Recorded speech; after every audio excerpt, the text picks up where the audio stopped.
নমস্কার বন্ধুরা, অন্নপূর্ণা যোজনার টাকা যিনারা এখনো পর্যন্ত পাননি, হয়তো আপনি যোগ্য আবেদনকারী, তবু আপনাকে অন্নপূর্ণা যোজনার লিস্ট থেকে বাদ দেওয়া হয়েছে। তো বন্ধুরা, আপনারা স্ট্যাটাস চেক করার পরে সেখানে কিন্তু নিচে দেখতে পাবেন কি কারণে আপনাকে বাদ দেওয়া হয়েছে। ধরুন আপনার সেখানে যেটা লেখা আছে সেটা ভুল লেখা আছে, কিন্তু আপনি প্রকৃতই যোগ্য একজন আবেদনকারী, তাহলে আপনি কিন্তু ক্লেম করতে পারবেন। তো বন্ধুরা, এই ভিডিওটিতে আমি আপনাদের দেখাবো কিভাবে আপনারা ক্লেম করবেন এবং ক্লেম করার সময় কোন কোন অপশন আপনি সঠিকভাবে সিলেক্ট করবেন, এবং সেই সঙ্গে রিমার্কে আপনি কি লিখবেন, ইংলিশে কিভাবে লিখবেন, এবং তারপরে আপনাকে প্রমাণ করার জন্য, আপনি যে যোগ্য আবেদনকারী সেটা প্রমাণ করার জন্য আপনি আপনার কোন ডকুমেন্টস আপলোড করবেন সেটাও কিন্তু এই ভিডিওটিতে আপনাদের বিস্তারিত বলবো। তো বন্ধুরা, ভিডিওটি কিন্তু যথেষ্ট ইনফরমেটিভ হতে চলেছে, তাই আপনি যদি চ্যানেলে নতুন হন তাহলে ভবিষ্যতে ইনফরমেটিভ ইনফরমেশন সবার আগে পাওয়ার জন্য সবসময় চ্যানেলটি সাবস্ক্রাইব করে রাখুন, আর ফেসবুক থেকে দেখলে পেজটি ফলো করতে ভুলবেন না। তো এবার আসি মেন টপিকে। তো বন্ধুরা, এবার দেখে নিন আপনারা কিভাবে ক্লেম করবেন। তো এর জন্য প্রথমে আপনি আপনার মোবাইলে যে গুগল সার্চ বারটি রয়েছে সেটা ওপেন করে নেবেন। এখানে এসে লিখবেন অন্নপূর্ণা এবং সার্চ করবেন। তো বন্ধুরা, সার্চ করার সঙ্গে সঙ্গে এরকম ভাবে socialsecurity.wb.gov.in এই যে ফ্যামিলি লেভেল ডেটা কালেকশনের যে পোর্টালটা, সেই পোর্টালটার তার ওয়েবসাইট কিন্তু এরকম ভাবে চলে আসবে। আপনারা এখানে ট্যাপ করবেন। ট্যাপ করার সঙ্গে সঙ্গে দেখতে পাচ্ছেন family level data collection portal, এটা কিন্তু ওপেন হয়ে গেছে। এবার এখানে দেখুন citizen or family log in access citizen portal, এই অপশানে আপনি ট্যাপ করবেন। ট্যাপ করার সঙ্গে সঙ্গে আপনার সামনে এরকম পেজ কিন্তু ওপেন হবে। এখানে আপনি আপনার জেলাটা সিলেক্ট করবেন, সার্চ ডিস্ট্রিক্টে ট্যাপ করে আপনার জেলা যেটা সেটা সিলেক্ট করে নেবেন এর মধ্য থেকে। তারপরে এখানে নিচে আপনার মোবাইল নাম্বারটা ইনপুট করে দিবেন। তারপর নিচে যে ক্যাপচা দেখতে পাচ্ছেন, এই ক্যাপচা দেখে দেখে নিচের বক্সে এন্টার ক্যাপচা চ্যালেঞ্জ, এই বক্সে ইনপুট করে দিবেন। তারপর রিকোয়েস্ট ওটিপিতে ট্যাপ করবেন। তো বন্ধুরা, রিকোয়েস্ট ওটিপিতে ট্যাপ করার সঙ্গে সঙ্গে আপনাদের মোবাইলে কিন্তু 6 ডিজিট ওটিপি চলে আসবে। আপনারা সেই ওটিপি এই যে বক্সটি দেখতে পাচ্ছেন এখানে ইনপুট করে দিবেন। তারপর ভেরিফাই অ্যান্ড কন্টিনিউ এই অপশানে ট্যাপ করবেন। তো বন্ধুরা, ট্যাপ করার সঙ্গে সঙ্গে আপনাদের স্ট্যাটাস কিন্তু এরকম ভাবে ওপেন হয়ে চলে আসবে। এবার আপনারা কিভাবে ক্লেম করবেন দেখুন। তো বন্ধুরা, আপনার স্ট্যাটাসটা ওপেন হওয়ার পরে আপনি ভালোভাবে আরেকবার দেখে নেবেন যে অ্যাপ্রুভড এখনো হয়েছে কিনা, নাকি আপনার ফর ফার্দার ভেরিফিকেশন এবং নিচে রিমার্ক শো করছে, অর্থাৎ আপনি কি কারণে অযোগ্য সেটা, সেই লেখাটা আপনার নিচে এখনো যদি শো করে থাকে তাহলে আপনাকে কিন্তু ক্লেম করতে হবে। তো বন্ধুরা, এবার দেখুন যদি অ্যাপ্রুভড না হয়ে থাকে তাহলে ক্লেম করার জন্য, বা যদি আপনার অ্যাপ্লিকেশন রিজেক্ট করা হয়েছে তাহলে ক্লেম করার জন্য আপনি সিম্পলি এই যে দেখতে পাচ্ছেন অবজেকশন অ্যান্ড ক্লেম, এই যে অপশনটা রয়েছে এর উপর আপনি ট্যাপ করবেন। তো বন্ধুরা, অবজেকশন অ্যান্ড ক্লেম এই অপশনে ট্যাপ করার সঙ্গে সঙ্গে কিন্তু অবজেকশন জানানোর জন্য বা ক্লেম করার জন্য এরকম পেজ আপনার সামনে ওপেন হয়ে চলে আসবে। তো বন্ধুরা, এর মধ্য থেকে আপনি সিলেক্ট করে নেবেন এই যে অপশনটা দেখতে পাচ্ছেন ক্লেম বাই অ্যাপ্লিক্যান্ট, এই অপশনটা সিলেক্ট করে নেবেন। এখানে ট্যাপ করলে কিন্তু সিলেক্ট হয়ে যাবে। এবার আপনি নিচের দিকে এলে দেখতে পাবেন এখানে অ্যাপ্লিকেশন নাম্বার কিন্তু শো করবে, এবং এখানে কিন্তু আপনার সম্পূর্ণ অ্যাড্রেস শো করবে। এবার আপনি একটু নিচের দিকে আসুন, স্ক্রল করে নিচের দিকে আসার পরে আপনাদের ফ্যামিলি মেম্বারে যতজন মেম্বার রয়েছে সেটা কিন্তু এখানে পরপর এরকম ভাবে প্রত্যেক মেম্বার এখানে এরকম ভাবে শো করবে। তো বন্ধুরা, এবার দেখুন যিনি অ্যাপ্লিক্যান্ট অন্নপূর্ণা যোজনার জন্য যার আবেদন করেছিলেন তার কিন্তু এখানে অন্নপূর্ণা লেখাটা শো করছে, এবং ইনার জন্য যদি ক্লেম করতে চান, অর্থাৎ ইনাকে যদি ইয়ে থেকে অন্নপূর্ণা যোজনার লিস্ট থেকে বাদ দেওয়া হয়েছে, অর্থাৎ অযোগ্য বলে বিবেচিত করা হয়েছে, তাহলে এখান থেকে আপনাকে এই যে ডান দিকের যে বাম দিকে যে গোল বক্সটা দেখতে পাচ্ছেন এই বক্সটা আপনাকে সিলেক্ট করে নিতে হবে। এখানে আপনি ট্যাপ করবেন, দিয়ে এই বক্সটা আপনাকে সিলেক্ট করে নিতে হবে। তো বন্ধুরা, বক্সটা সিলেক্ট করে নেওয়ার পরে আপনি নিচের দিকে চলে আসুন। নিচের দিকে আসার পরে এখানে দেখতে পাচ্ছেন এই যে অপশন রয়েছে রিজন ফর ক্লেম, কি কারণে আপনি ক্লেম করতে চান, ক্লেম করার কারণটা কি। দেখুন এখানে দুটি অপশন রয়েছে। প্রথম অপশনটা দেখতে পাচ্ছেন অ্যাপ্লিকেশন ডিটেলস ইনকারেক্ট, এই অপশনটা কারা সিলেক্ট করবেন, যারা অনলাইনে অ্যাপ্লিকেশন করার সময় কোনো তথ্য ভুল ইনপুট করেছেন। হয়তো আপনার ফ্যামিলির কোনো মেম্বার আয়কর প্রদান করে না, অথচ আপনি সেখানে ইয়েস সিলেক্ট করে নিয়েছিলেন। অথবা হতে পারে আপনার পরিবারের কোনো সদস্য সরকারি চাকরি করে না, আপনি ভুলবশত অনলাইনে ফর্ম ফিল আপ করার সময় সেই অপশনটাতে আপনি গভর্নমেন্ট সার্ভিস করে আপনার ফ্যামিলি কোনো মেম্বার, সেই অপশনটা সিলেক্ট করে নিয়েছেন। অথবা আপনি যে কোনোভাবে ভুল তথ্য ইনপুট করেছেন অনলাইনে ফর্ম ফিল আপ করার সময়, সেক্ষেত্রে আপনি এই যে ফার্স্ট অপশনটা অ্যাপ্লিকেশন ডিটেলস ইনকারেক্ট, এই অপশনটা সিলেক্ট করে নেবেন। এবার দেখুন তারপরের যে অপশনটা এই যে wrongly marked as in eligible application rejected, এই অপশন কারা সিলেক্ট করবেন, যাদের ক্ষেত্রে কিন্তু রিজেক্ট করা হয়েছে।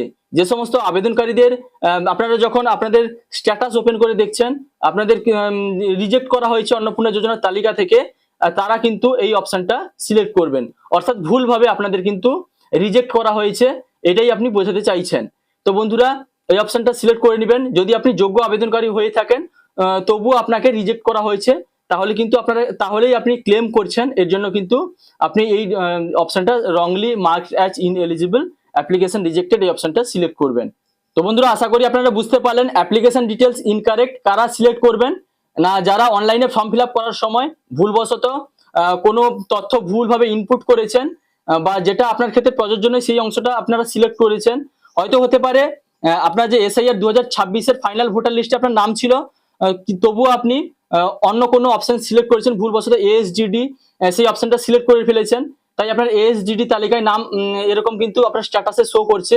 সেক্ষেত্রে আপনারা এই প্রথম অপশনটাই সিলেক্ট করবেন। কিন্তু যাদের রিজেক্ট এসেছে, যাদের কিন্তু একেবারে যখন স্ট্যাটাস চেক করে দেখছেন অন্নপূর্ণার স্ট্যাটাসে রিজেক্ট এসেছে, আপনারা কিন্তু এই সেকেন্ড অপশনটা সিলেক্ট করে নেবেন। তো এবার দেখুন বন্ধুরা নিচের দিকে দেখুন এই যে রিমার্কস, এখানে কিন্তু আপনাকে রিমার্কসে এখানে লিখতে হবে। তো এখানে কি লিখতে হবে, আপনি যে ক্লেম করতে চাইছেন কি কারণে, এখানে দেখুন লেখা রয়েছে please describe your claim in details, অর্থাৎ আপনি কি কারণে ক্লেম করছেন সেটা কিন্তু আপনাকে বর্ণনা দিতে হবে। তো আপনি যে যোগ্য সেটা সাপেক্ষে আপনাকে কিন্তু এখানে লিখতে হবে। তো এবার দেখুন এই লেখাগুলো কিন্তু আপনাদের স্ট্যাটাস অনুযায়ী হবে। কারোর লেখা রয়েছে গভর্নমেন্ট এমপ্লয়ি, তো এখানে কিন্তু আপনাকে লিখতে হবে আপনার পরিবারের কোনো আপনার পরিবারের কোনো সদস্যই সরকারি চাকরি করে না, ভুলভাবে কিন্তু আপনি সেটা ইনপুট করেছেন। তো একটা আপনাদের উদাহরণ দিচ্ছি, সেই উদাহরণ যদি দেখাই তাহলে আপনারা কিন্তু ভালোভাবে বুঝতে পারবেন। তো বন্ধুরা আপনাদের বোঝানোর সুবিধার জন্য আমি একটা জায়গায় কিন্তু লিখেছি, দেখুন এখানে উনার ফ্যামিলি কিন্তু ইনকাম ট্যাক্সের আওতায় আসে এরকম স্ট্যাটাস শো করেছিল, তাই এখানে দেখুন কি লিখেছি, আমার পরিবারের কোনো সদস্যই আয়কর প্রদান করে না, অনলাইনে আবেদন করার সময় ভুলবশত ইয়েস নির্বাচন করে ফেলেছি, তাই পুনরায় ভেরিফিকেশনের জন্য আপনাদের নিকট অনুরোধ জানাচ্ছি, সমস্ত রকমের প্রমাণ দিতে আমি প্রস্তুত। তো বন্ধুরা এটা আপনাদের নিজেদের ইচ্ছা অনুযায়ী কিন্তু আপনাদের ক্ষেত্রে স্ট্যাটাসে যেটা দেখাচ্ছে সেই অনুযায়ী কিন্তু আপনাদের এটা লিখতে হবে। তো এবার দেখুন এটাকে আমি কিভাবে ইংলিশে কনভার্ট করছি, যারা এটা ইংলিশে লিখতে পারবেন না আপনারা কিভাবে ইংলিশে কনভার্ট করবেন সেটা আপনাদের দেখাচ্ছি দেখুন। তো বন্ধুরা বাংলা লেখাটিকে ইংলিশে কনভার্ট করার জন্য আপনারা চলে আসবেন গুগল সার্চ বারে এবং এখানে এসে টাইপ করবেন বেঙ্গলি টু ইংলিশ এবং বেঙ্গলি টু ইংলিশ লিখে আপনারা সার্চ করবেন। তো দেখতে পাচ্ছেন এখানে লেখা রয়েছে বাংলা এন্টার টেক্সট, এখানে আপনারা ট্যাপ করে কিন্তু এখানে পেস্ট করে দিবেন, যেটা আপনি বাংলায় লিখেছিলেন সেটা এখানে ট্যাপ করে পেস্ট করে দিবেন। পেস্ট করার পর নিচে দেখুন, তো বন্ধুরা এবার দেখতে পাচ্ছেন এটা কিন্তু ইংলিশে ট্রান্সলেট হয়ে এসে গেছে। তো এখানে দেখুন লেখা রয়েছে none of my family members pay income tax, I inadvertently selected yes while applying online, therefore I request a re-verification, I am prepared to provide all necessary proof। তো বন্ধুরা এখান থেকে এই যে কপি অপশনটা দেখতে পাচ্ছেন এটা ট্যাপ করে এখান থেকে এই যে দেখতে পাচ্ছেন কপি অপশনটা রয়েছে এটা ট্যাপ করে আপনারা এখান থেকে কপি করে নেবেন। তো বন্ধুরা কপি করে নেওয়ার পরে আপনারা এখানে রিমার্কসে এখানে ট্যাপ করবেন, দিয়ে এখানে কিন্তু পেস্ট করে দিবেন। তো এই রিমার্কসে কিন্তু আপনারা সেই ইংলিশ লেখাটা এখানে পেস্ট করে দিবেন। তো বন্ধুরা পেস্ট করে দেওয়ার পর নিচে দেখুন documents in support of clans. তো বন্ধুরা আপনি যে ক্লেম করছেন এখানে যা কিছু লিখেছেন তার প্রমাণ হিসাবে কিন্তু এখানে ডকুমেন্টস আপনাকে আপলোড করতে হবে। তো বন্ধুরা এটা কিভাবে আপনারা ডকুমেন্টস আপলোড করবেন সেক্ষেত্রে আপনাদের যদি বুঝিয়ে দিই, দেখুন ধরুন আপনার নাম এএসডিডি তালিকায় আপনার স্ট্যাটাসে যে অন্নপূর্ণা যোজনার যে স্ট্যাটাস চেক করছে সেখানে এএসডিডি এরকম কিন্তু রিমার্কে শো করছে, কিন্তু আপনার নামটা ফাইনাল লিস্টে এসআইআর 2026-এর ফাইনাল লিস্টে উঠে গেছে। তো সেক্ষেত্রে আপনারা কি করবেন, এসআইআর 2026-এর যে ফাইনাল লিস্ট সেটাতে আপনার নাম যেখানে আছে সেটাকে কিন্তু আপনি পিডিএফ করে নেবেন, পিডিএফ করে এখানে এই আপলোডে ফাইল এই জায়গাটায় কিন্তু আপনি সেটাকে আপলোড করে দিবেন। অর্থাৎ বন্ধুরা আপনারা আশা করি বুঝতে পারলেন এখানে আপনারা যেই ক্লেমটা লিখছেন সেই অনুযায়ী আপনাকে কিন্তু এখানে ডকুমেন্টস আপলোড করতে হবে। এবার অনেকের ক্ষেত্রে এরকম হতে পারে ধরুন আপনার ফ্যামিলিতে কোনো মেম্বার আয়কর প্রদান করে না, তাহলে আপনি এখানে কোন ডকুমেন্টস দিবেন? তো সেক্ষেত্রে আপনাকে কিন্তু আপনার গ্রাম সদস্যের কাছ থেকে কিন্তু একটা সার্টিফিকেট নিতে হবে। তো এর জন্য আপনি একটা আবেদনপত্র লিখবেন, সেই আবেদনপত্রে আপনার গ্রাম মেম্বার অর্থাৎ স্বঘোষণাপত্র যেটা লেখা হয় সেভাবে লিখবেন, আর একটা অ্যাপ্লিকেশনের মতো লিখে গ্রাম সদস্যের কাছ থেকে কিন্তু সেখানে সিগনেচার করে নেবেন, দিয়ে সিগনেচার করে নিয়ে আপনি এখানে আপলোডে ফাইল এই জায়গাটায় কিন্তু সেটা আপলোড করে দিবেন। সেই সঙ্গে আপনার যিনি অ্যাপ্লিক্যান্ট উনার ভোটার এবং আধার কিন্তু এখানে তার সঙ্গে আপলোড করে দিবেন। এবার বন্ধুরা ধরুন আপনার ফ্যামিলির কোনো মেম্বার গভর্নমেন্ট সার্ভিস করে না, তবুও কিন্তু আপনার ভুলবশত যখন অনলাইনে ফর্ম ফিল আপ করেছিলেন সেখানে আপনি ওই অপশনটা সিলেক্ট করেছেন যে আপনার পরিবারের কোনো সদস্য সরকারি চাকরি করে, সেটা আপনি সিলেক্ট করেছিলেন। এবার এখানে আপনি এই যে রিমার্কে কিন্তু সেটা লিখবেন যে আপনার পরিবারের কোনো সদস্য সরকারি চাকরি করে না, বা আপনার ইচ্ছা মতো কিন্তু এখানে সেটা ভালোভাবে একটা লিখে নেবেন। লিখে নেওয়ার পর ইংলিশে কিন্তু সেটাকে ট্রান্সলেট করে এখানে ইংলিশে লিখে দিবেন। তারপরে এখানে এবার আপনি ভাবছেন যে এখানে আপলোড এ ফাইল, এখানে কি আপনি আপলোড করবেন। তো এক্ষেত্রেও আপনি একটা স্বঘোষণাপত্র লিখবেন। তারপর আপনার গ্রামের যিনি সদস্য রয়েছেন তার কাছ থেকে কিন্তু সেটা সিগনেচার করে নেবেন। তারপরে সেটা এখানে আপলোড করে দিবেন এবং সেই সঙ্গে অ্যাপ্লিকেন্টের ভোটার কার্ডের পিডিএফ এবং আধার কার্ডের পিডিএফ কিন্তু এখানে আপলোড করে দিবেন। তো বন্ধুরা এইভাবে কিন্তু আপনাদের পিডিএফ আপলোড করতে হবে। অর্থাৎ এখানে আপনি যে রিমার্ক লিখছেন সেটাকে প্রমাণ করানোর জন্য এখানে কিন্তু আপনাদের নিজেদের ইচ্ছা মতো এখানে একটা ফাইলকে ডকুমেন্টসকে কিন্তু আপলোড করতে হবে। তো বন্ধুরা আপলোড কমপ্লিট হওয়ার পর আপনার নিচের দিকে আসবেন, তারপর দেখতে পারবেন এই যে সাবমিট ক্লেম এই অপশনটা কিন্তু চলে আসবে। এই সাবমিট ক্লেম এই অপশনে আপনি ট্যাপ করবেন। তো ট্যাপ করার সঙ্গে সঙ্গে কিন্তু আপনার ক্লেম সাবমিট হয়ে যাবে।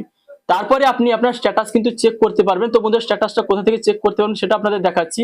এই যে দেখতে পাচ্ছেন এখানে উপরে ট্র্যাক ক্লেমস, এই ট্র্যাক ক্লেমসে আপনি ট্যাপ করে আপনার স্ট্যাটাসের যে আপনি ক্লেম করলেন সেই ক্লেম স্ট্যাটাস কিন্তু আপনি দেখতে পারবেন। তো বন্ধুরা আশা করি আপনারা বুঝতে পারলেন কিভাবে আপনারা অনলাইনে ক্লেম করবেন। যদি আপনি যোগ্য হওয়া সত্ত্বেও আপনার স্ট্যাটাসে আপনি অযোগ্য দেখাচ্ছে, রিমার্কে কিন্তু বিভিন্ন রকমের স্ট্যাটাস শো করছে, কিন্তু আপনাকে সেটার প্রমাণ দেখাতে হবে, এই জন্য আপনাকে ক্লেম করতে হবে। ক্লেম করার পরে কিন্তু আপনি এই যে ক্লেমস ট্র্যাক ক্লেমস এটা আপনি দেখতে পারবেন আপনার ক্লেমের যে পরবর্তী যে ধাপগুলি কি কি শো করছে, আপনার ক্লেমটা সেখানে আপনার দাবিটা গ্রহণ করা হয়েছে এবং সেটা ভেরিফাইড হয়েছে কিনা বা অ্যাপ্রুভ করা হয়েছে কিনা সেটা কিন্তু আপনি পরবর্তী সময়ে চেক করে নিতে পারবেন। তো বন্ধুরা এই ছিল ক্লেম করার সম্পূর্ণ প্রসেস। যদি ভিডিওটি ভালো লাগে তাহলে লাইক, কমেন্ট, শেয়ার এবং সাবস্ক্রাইব করতে ভুলবেন না। দেখা হচ্ছে পরবর্তী কোনো ইনফরমেটিভ ভিডিওর সঙ্গে। আপনারা ভালো থাকবেন, সুস্থ থাকবেন। Thank you.